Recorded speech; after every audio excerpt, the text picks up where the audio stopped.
The premise of loving yourself is to allow yourself to make mistakes.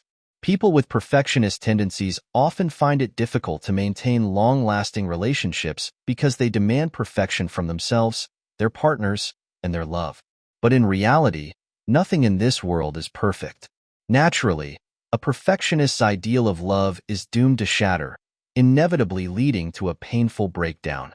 Let me first talk about a few specific behaviors of perfectionists in intimate relationships. Firstly, they are particularly concerned about their partner's evaluation, fearing that their partner will stop loving them for not doing something perfectly.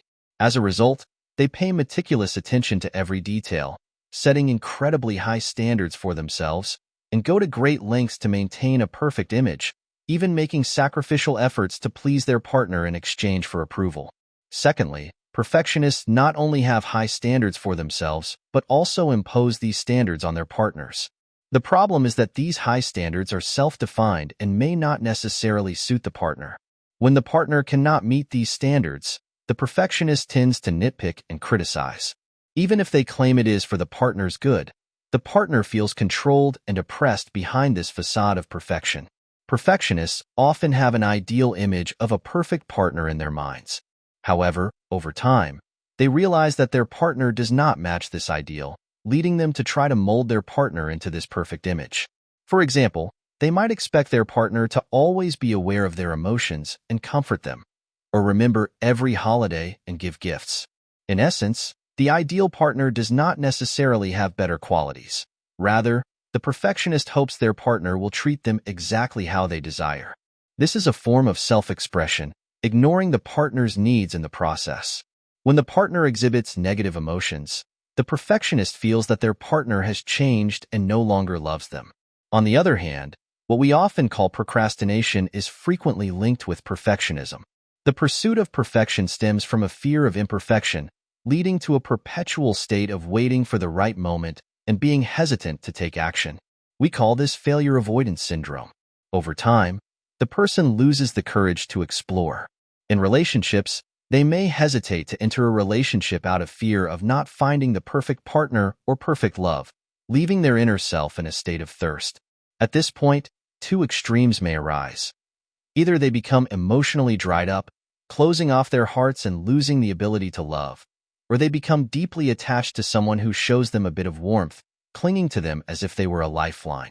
Many people today like to label themselves as perfectionists, but in psychology, perfectionism is never seen as a positive trait. It often leads to immense internal conflict, anxiety, and even serious psychological problems. Perfectionists demand perfection and cannot accept their own mistakes. Any small error leads to self-criticism, self-doubt, and even self-attack.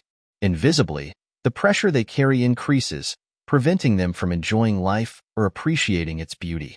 The formation of perfectionist tendencies is 80% due to a lack of love. They have often been neglected, criticized, or scolded in their original family. It is not necessarily a lack of material things.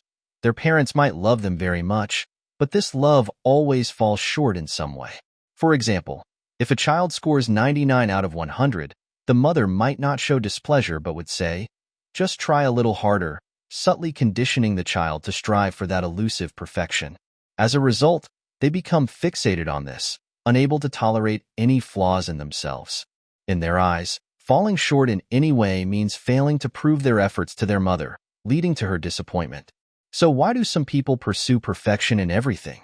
Fundamentally, it stems from a lack of love, leading to a lack of self-love. Because they do not love themselves enough, they cannot accept their imperfections. Therefore, learning to love yourself means abandoning perfectionist tendencies. You need to understand that everyone makes mistakes and has shortcomings. Making mistakes or not doing something well does not mean you are not good enough. It simply means everyone is a vivid and lively person, allowed to have some inevitable flaws. Allowing yourself to make mistakes and embracing your imperfections will free you from the demands of perfectionism, making you more open and able to achieve self-acceptance. From another perspective, if you never make mistakes, it means you are always doing familiar things. If you always stay within your comfort zone, how can you grow? So, when you make a mistake, congratulations, you are on the path to becoming better. Is that clear? If you enjoyed this series, don't forget to hit that subscribe button. Your free likes are the greatest encouragement for me. Thanks for watching, and see you in the next video.